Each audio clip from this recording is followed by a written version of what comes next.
What I'm going to tell you about is the new and special programs, what we call special programs. We got a lot of queries about it. And as you will see, there's some technical aspect of it that I have to explain in greater detail before we get the full picture, okay? Before we can get to the things, the details, okay? So, special program, okay. The word is special. So, what makes you special, right? One of the most common interview question the employer is going to ask a student is, so many students taking the same courses and modules, what makes you special? Okay, so special program with this special word is supposed to help our student answer this question with evidence. I mean, you can give all sorts of marketing talk about it, but then the important thing is show evidence, right? And the basic philosophy, I would say, is that, look, the truth is, NUS, even School of Computing, we have a large number of students. Every year we admit a large number of students, right? If they all go out to the employer being clones of each other, then the only thing that decided would be the grades. Now, that would be terrible. I mean, it just makes the whole learning environment, the whole journey very stressful, isn't it? You agree with me? So if grade is the only thing that matters, then we have a problem. So the clever things that NUS and as well as SOC do is that we give our students many alternatives to build a personalized portfolio about their own strength that they can present to the employer. That's why it's a special, right? Everybody is special, right? All human beings are special. But what makes you special to this particular employer? So many pathways, many ways to differentiate yourself, and the special programs that I'm going to talk about falls into one of this category. Well, you can do internship. That's one way. So, out of the whole batch, for a particular company, only a handful of people will be doing internship in that company. And it is true that if you manage to land an internship in a company and you do well in the company, the chances of being hired by the company is very high. Companies these days do take internship very seriously as a low-cost way of extended interview of a candidate. Makes sense, right? If you are a business owner, you will do the same thing, okay? So it's a way to assess a student. So internship is an important component of differentiating yourself, okay? Another way is to go for global exchange, to say that I have this global experience that makes me see the world from 30,000 feet. I'm not a frog in the well, kind of thing. So this is another possibility, right? Projects. So if you do a solid project, and we do have some projects in our booth, you're free to wander around and take a look at that.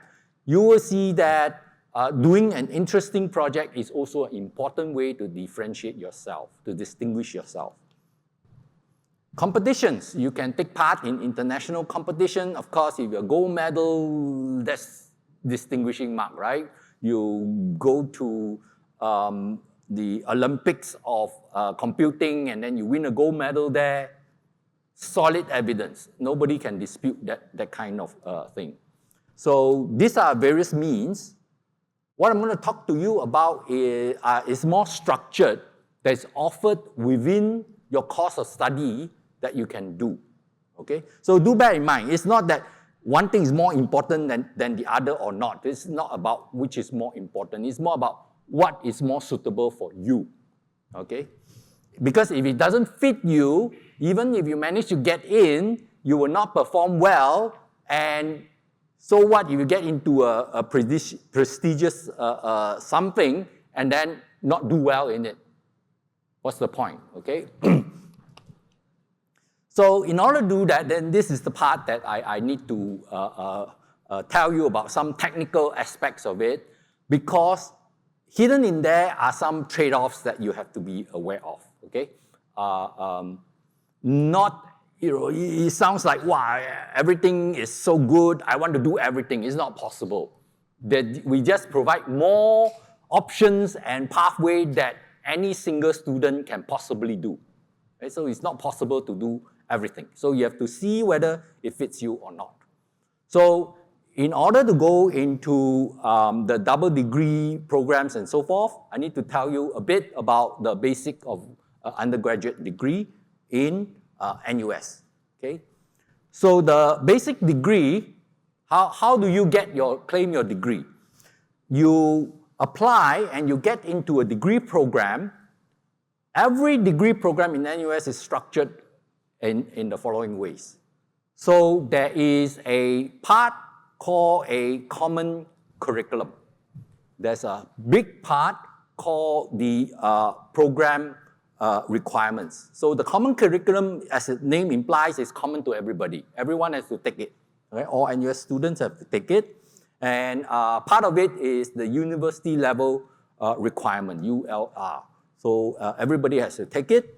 And then there is the program requirement, which distinguish, say, a Bachelor of Arts in Philosophy versus a Bachelor in Computing, Computer Science. So that's what tells the degree apart, the program requirement. And then for the sake of diversity and freedom and so forth, we have another section called the unrestricted elective. Okay, you're allowed to do anything in that unrestricted elective. Now, before that, let me go back a little bit. The program requirement can be divided into two parts called the program requirements, core requirements, and the program electives. So if you are in computing, there are a set of courses that are core. As long as you are computing major, you have to do this set of courses. Then there are elective. If you are in computing, in your senior years, you have choices to do your elective, okay? And then the unrestricted is really, as the name implies, unrestricted. You can do this anytime and in lots of places, okay? So a course in a degree program is weighed by its workload. So we have courses that go from 2 to 12, okay? But 90%, I didn't measure, this 90% is cooked up from my head, but majority of our courses are 4 units. So the workload units are 2 to 12 units, but majority of the courses are 4 units. And if we go back to the degree program, the structure, it's also measured in terms of units. So 40 unit is for university, the common curriculum, and roughly that translates to about 10 modules, give and take, right? That's why you don't count in terms of number of courses, okay? Because the courses may differ in the weightage, okay? But generally it's 4. So you divide by 4, you get 10 courses. And then the program elective, divide by 4, you get 20 courses, okay? And then another 10 for the unrestricted elective.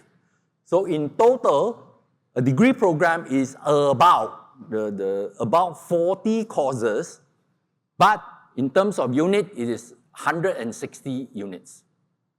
Okay, is that clear? This magic number 160 is going to feature highly when I go into describing the different variation.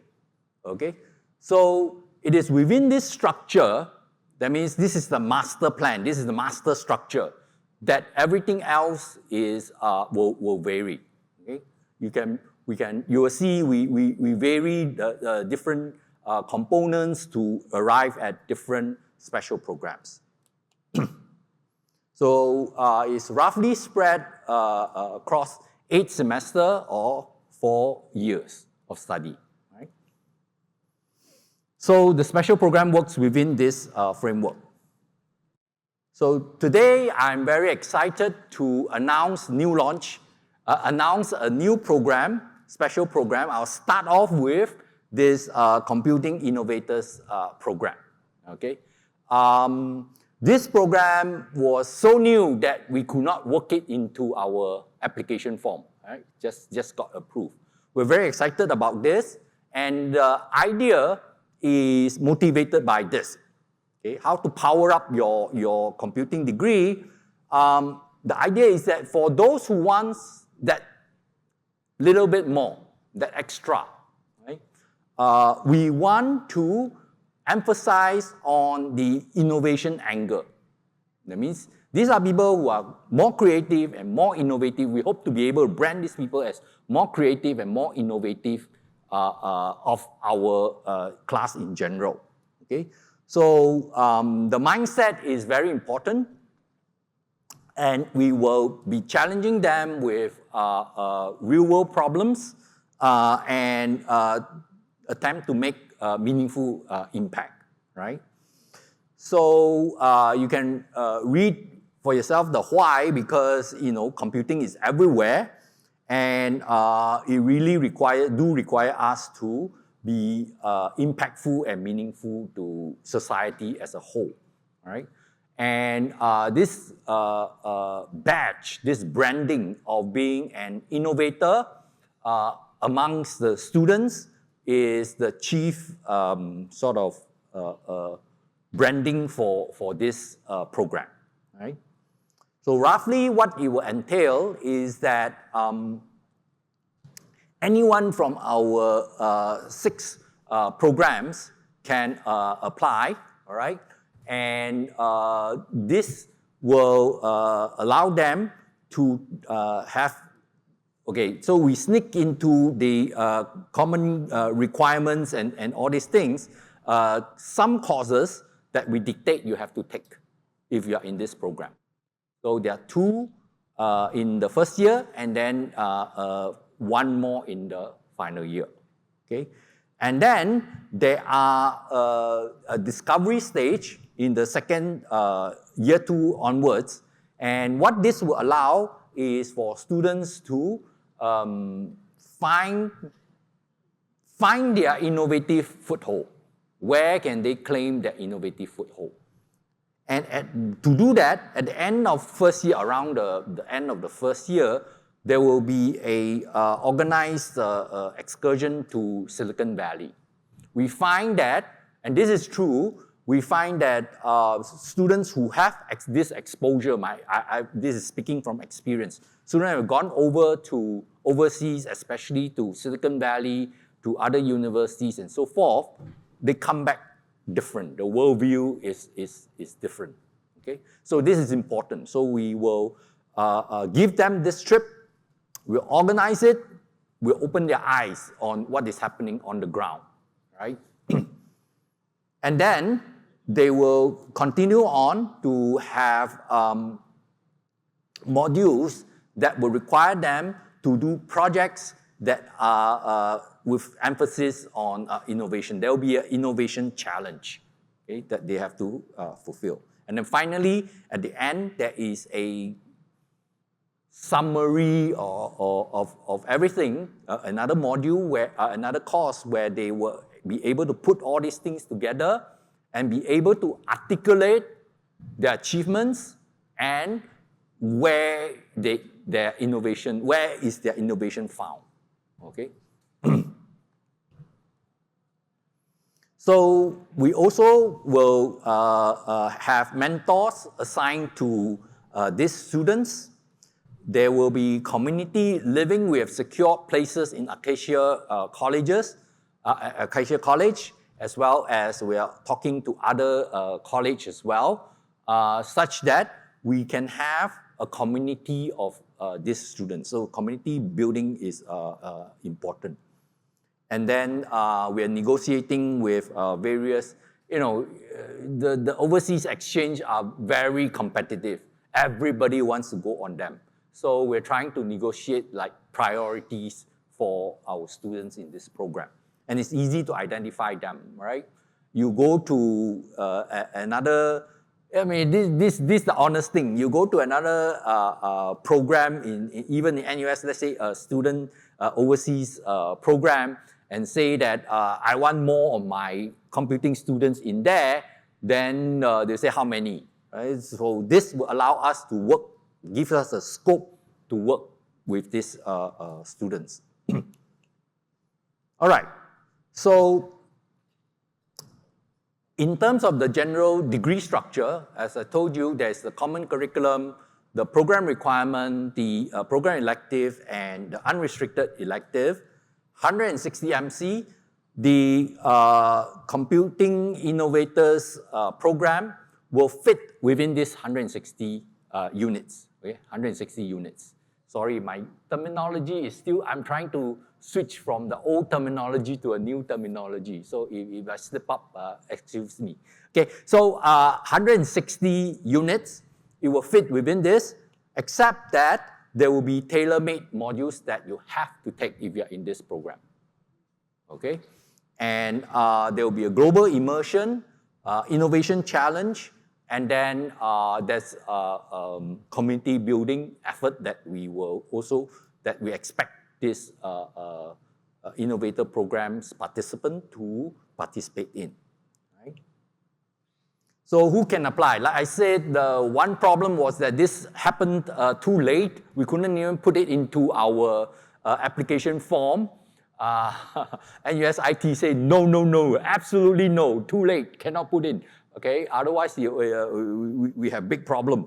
So what we'll do is that anyone who has applied for this round, in the future, it will be in the application form. But for this round, anyone who has applied to computing, secure a position, right, a place, and as well as accepted our offer coming in this year.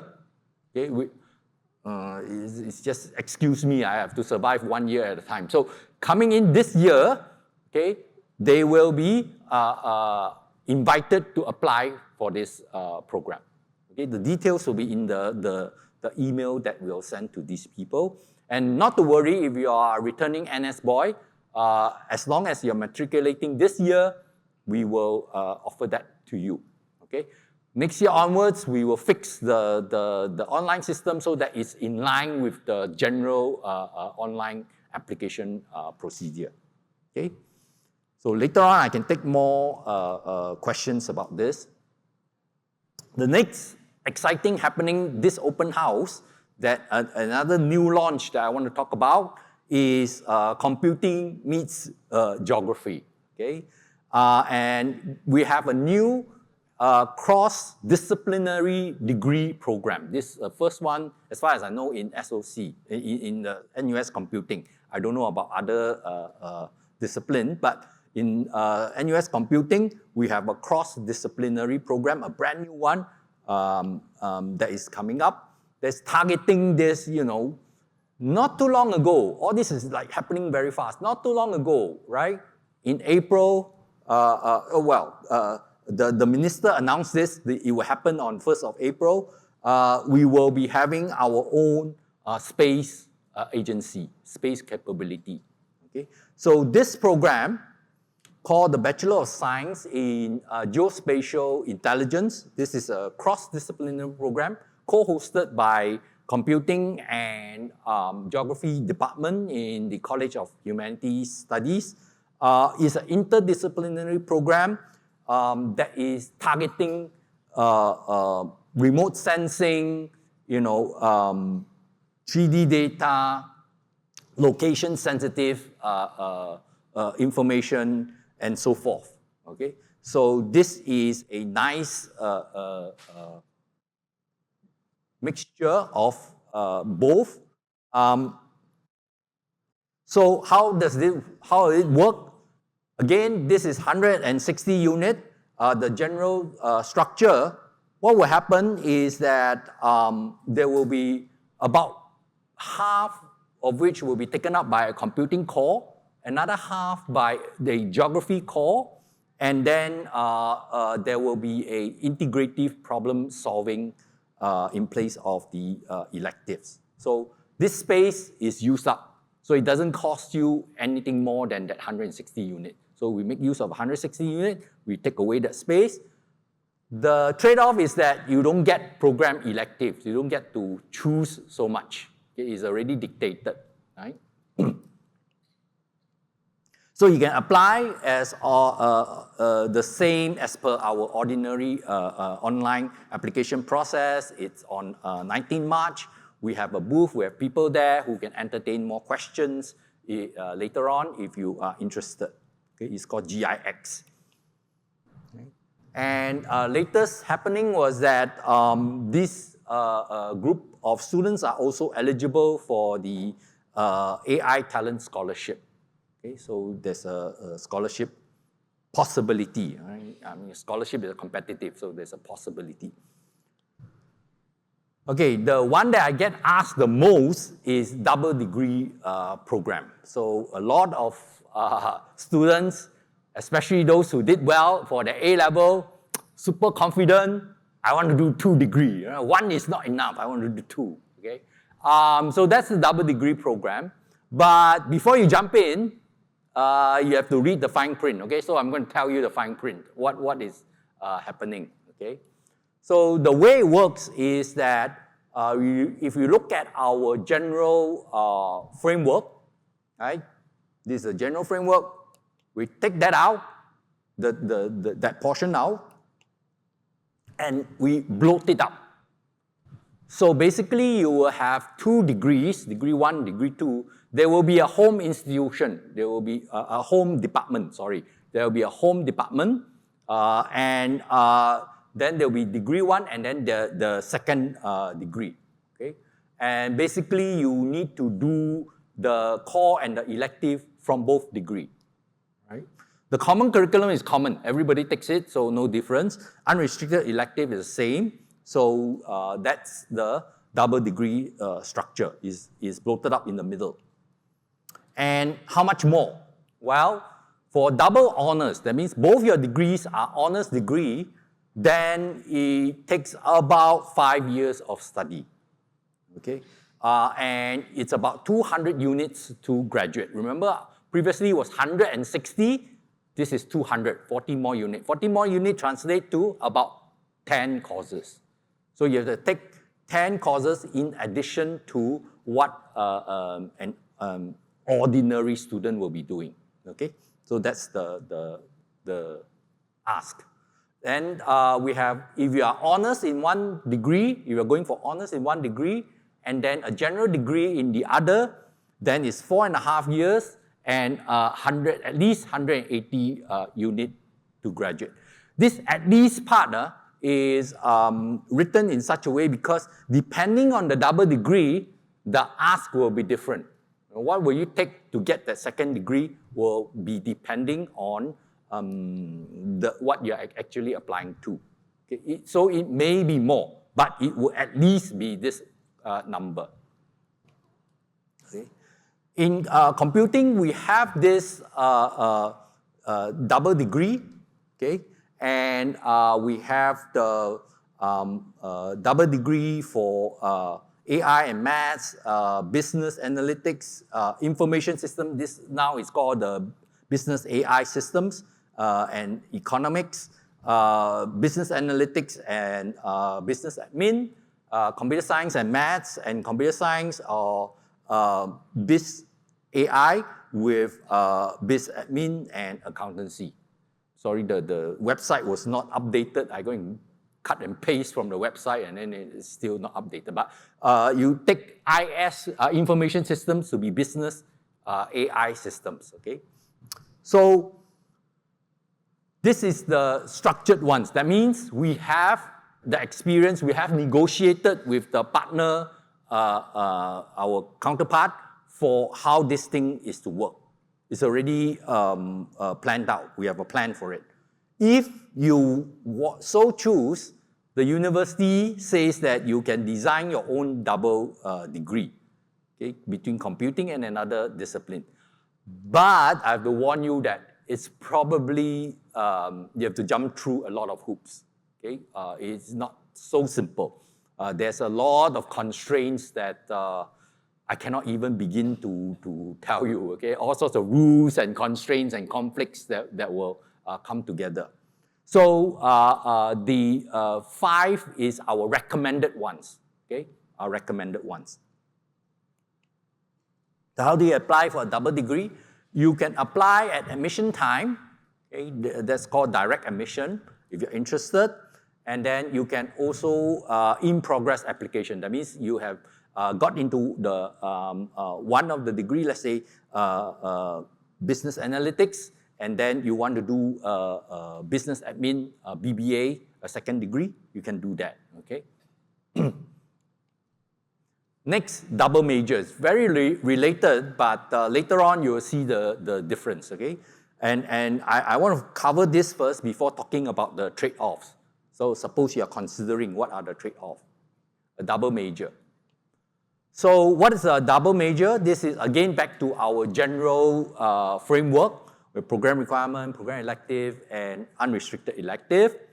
And by default, this is already a major. So we call the double major also a second major program. Okay? So by default, this is already one major. You will major in one degree already. So the way that we do it is the second major will take up space from some part of the program elective and some part of the unrestricted elective. Basically, that yellow box below could very well be gone. Okay. So the second major requires more than 40 units. That's why sometimes it may that green bar was 40 units. It may exceed it depending on which major you choose, which second major you choose. Okay. So so the trade-off is you don't have the freedom to do that unrestricted elective. Basically, you have to focus, and the modules that are required for the second major is dictated by the partner department. Okay, and there's another requirement that this second major has to be outside the School of Computing. You cannot do it in let's say,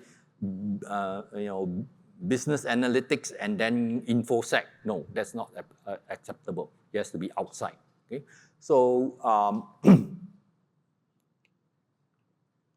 so here is the important trade-off. So compared to a double degree has increased workload, 4 years to 4.5 years. Double major will fit into a single degree workload. You do the same 4 years. What you lose is that freedom to choose modules. Okay? And so there's no increase in length of study. A double major requires giving up the unrestricted elective space. And then there are GPA requirements for entering as well as maintaining in that second major. Okay? So these are the, later on I have a Q&A session. You can ask more questions if you're interested. So how do you apply? Again, you can apply at admissions or in progress. Okay? Both ways, we accept the application. There's a long list of this. The double, so second major, there's a long list.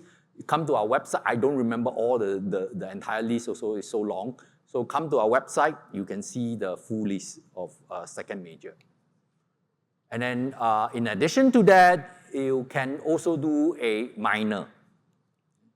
So how does a minor work? Again, back to this framework. A minor would mean sacrificing some unrestricted elective space. Okay? So again, it fits into the overall 160 unit, and a minor will be 20 units. And again, we have a long list of minors. the aim of a minor is for the student to get a taste of another field, another discipline. So it's quite popular because from a student point of view, low cost, right? So it's a very low cost to try something out. How do you apply? You apply it at admission time or at in progress. Both are acceptable. Okay, and then if you're really hardcore, the really hardcore people who want to do research, we have the Turing program. I think Seth has spoke about that already. And then it shows that our slides didn't coordinate properly, but I think Seth gave quite good exposition. But the idea is to promote research in computer science. Okay, so it's named after Alan Turing. There's a movie named after him, something game, I forgot. Okay. And in addition, we have all sorts of other offerings. They are X in computing, X plus computing. We also have concurrent degree. A concurrent degree is a master's degree with a bachelor degree. So typically, it must at least go for 4.5 years. There's very little shortcut for it. We have 2 concurrent degrees, both in the Department of Information Systems and Analytics. And then there's NUS College. So all of our students are eligible for NUS College. NUS College versus the other residential colleges, I was explaining to one parent, is that there are tweaks to. Whereas normal schools cannot, like faculties cannot touch the common curriculum and so forth, the colleges are allowed to tweak this. They have a different set of courses for their common curriculum, aim being to produce something different. And NUS College requires you to commit to 4 years of study, 2 years of residency, 4 years of study. There are certain modules in their requirement. The same with, let's say, Tembusu College, where we're in, and then Acacia and all that, they will have their requirements. The all-in is pretty complex, so you have to know what you want, and then do your research and figure it out from there, okay? Okay, so with that, that's my introduction to the special program. I welcome you to ask questions, or you can also scan the QR code and ask questions. I hope it's working. Any question? Anyone has any question about the special program?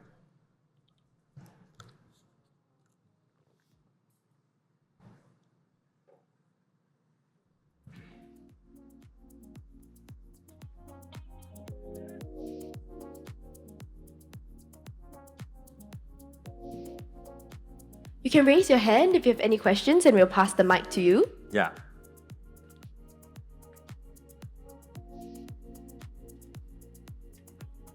Yes. Hi, so I want to ask about the C Innovators. Actually, I didn't really quite catch what are the extra modules or what are the modified modules. Could you maybe go through some of them? Okay. Maybe I can. Is Bimlesh around? Oh, she left. So the program director, I thought I will pass the mic to her to answer this. So we have two unit modules for the first year. Okay. The idea is to build the modules are still in progress. We're still trying to work out the definition, the formal syllabus. But the idea is to give this design thinking, this methodology called design thinking, into for the students to learn about that, as well as to think about entrepreneurship. What does it take to start, to do a startup and that sort of things. So there will be these 2 modules. Then I said there's a last summary module that will cap the your achievements. Okay, that is the final module. We have set it aside as a module as well because we want a structured way of presenting your portfolio. Well,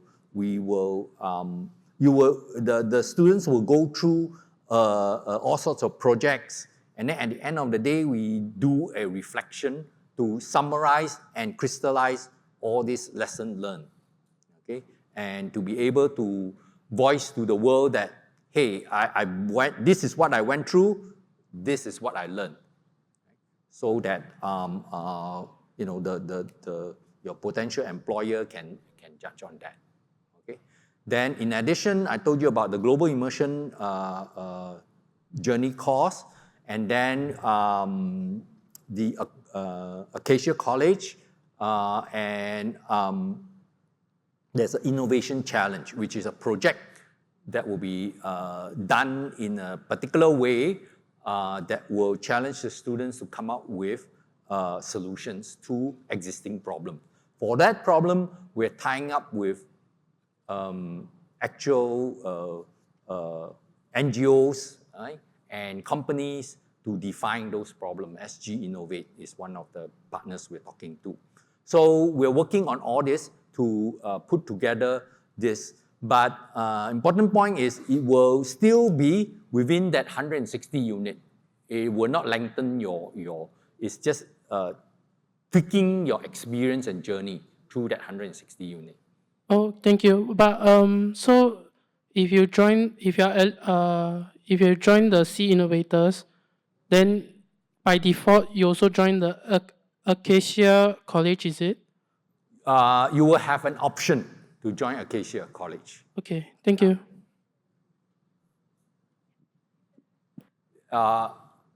Ning? It's not on? About the Acacia College, you get a preferred consideration. So that's one of the options that we are making available this year. Oh, about the C Innovators program, so there are a few modules that you'll be going through. They are not supposed to add on the workload for you, but then so it's built into your program. So in the first year, there are two units programs. So one is for you to learn the foundations of innovation, so be exposed to design thinking skills, system thinkings, and all those kind of stuff. The other module would allow you to explore some of the frontiers in computing innovation. So those are the 2 foundational units in year 1. And then throughout year 2 and year 3, what we want the students to do is that they will be working with industry partners to explore some of the validated industry problems. So you can pick and choose what are the problems that are of interest to you.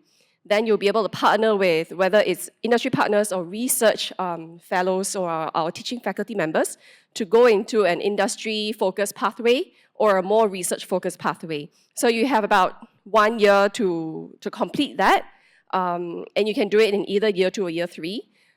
And the final year is when you do your reflection.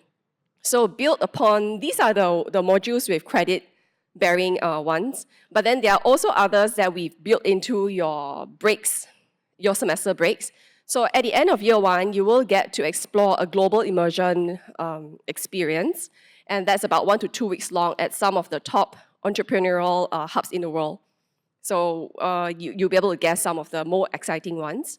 And then the innovation challenge is something that I mentioned just now, you explore with your industry partners or your teaching faculty what kind of problems you like to pursue.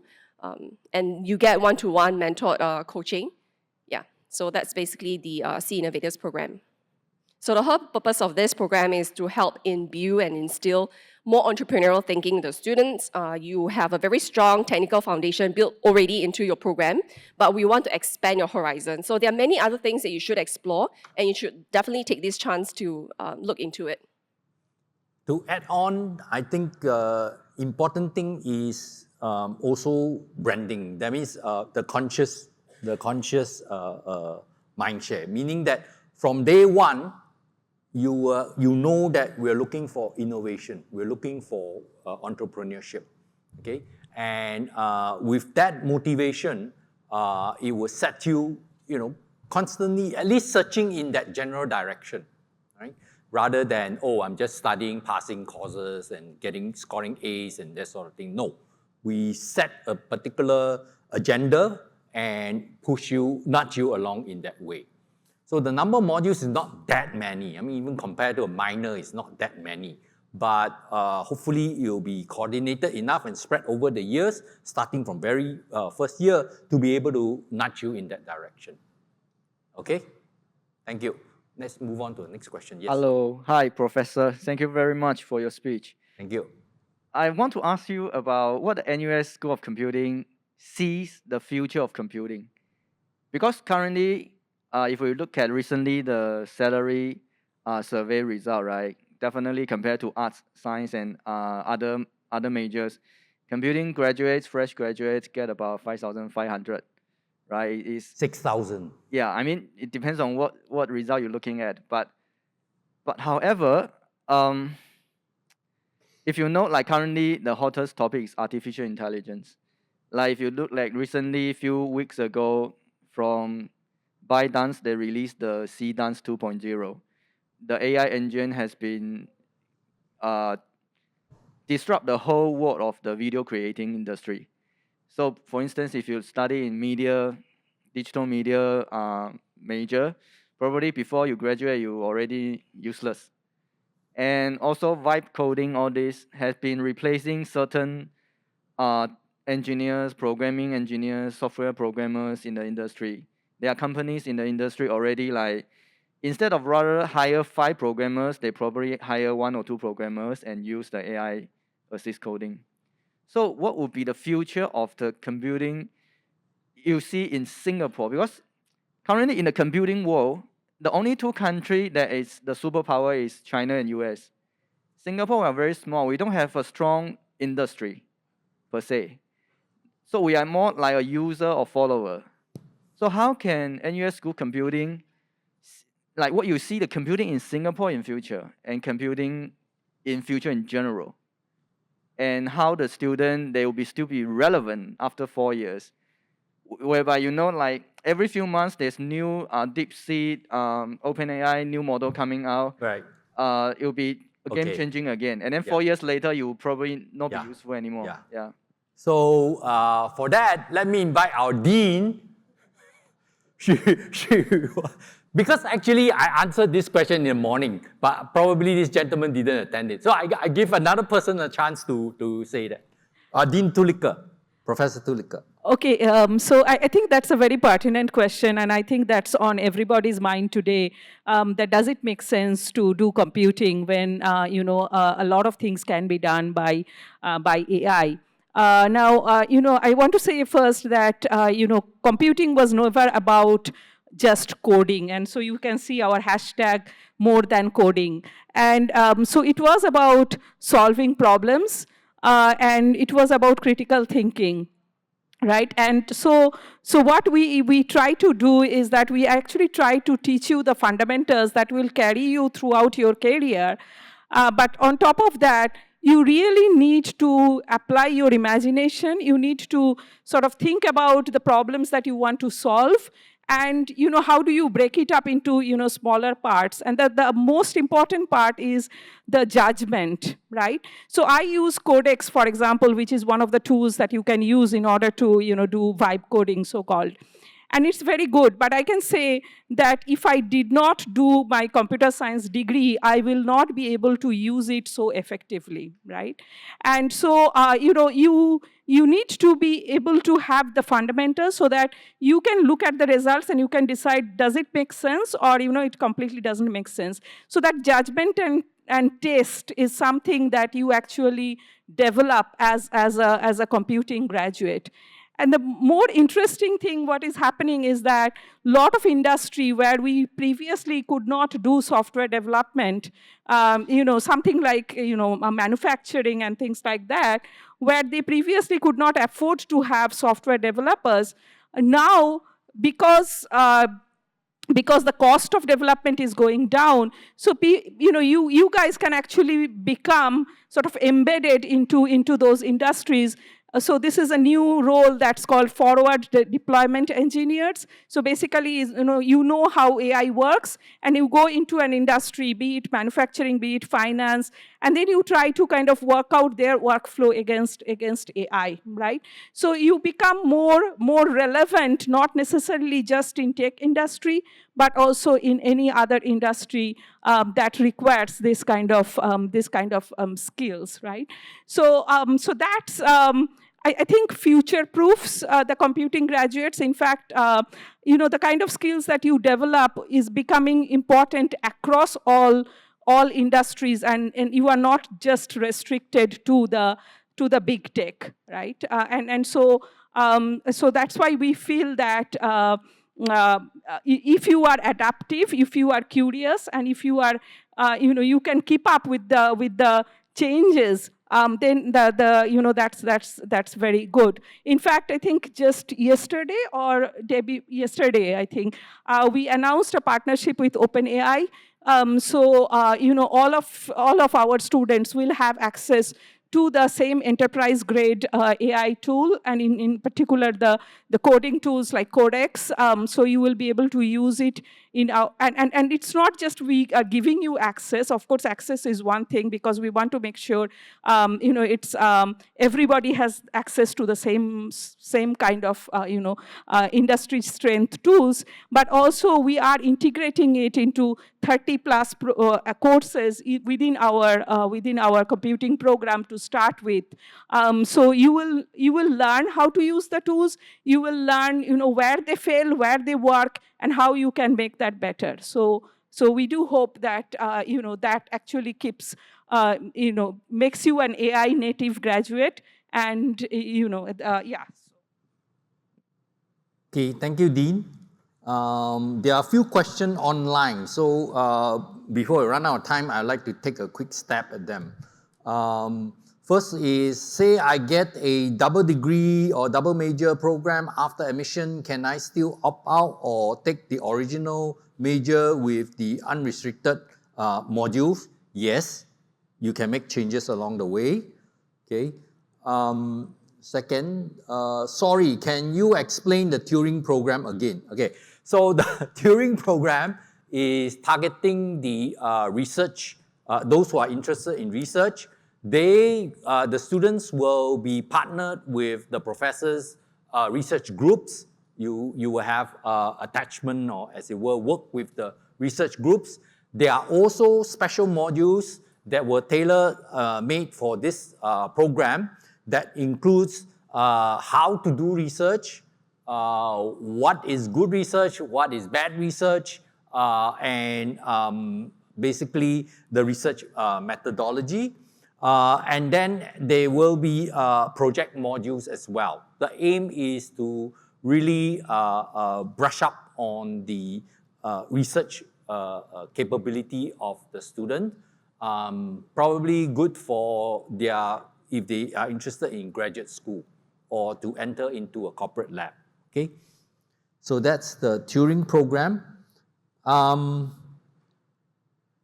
How many students do you plan to recruit for the C Innovator program?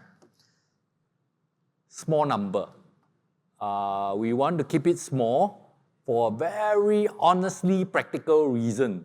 Just in case we screw up, we don't have to back up on too many students, okay? So we're still, with anything, we need to learn, we need to try, okay? And we're starting with a small number, and we'll see how we can scale it up into the future, okay? And then, as a poly graduate, do I have any module exemption? You have to apply and tell us what are the modules that you took, and we'll take a look at it on a case-by-case basis, okay? That's all the questions I have.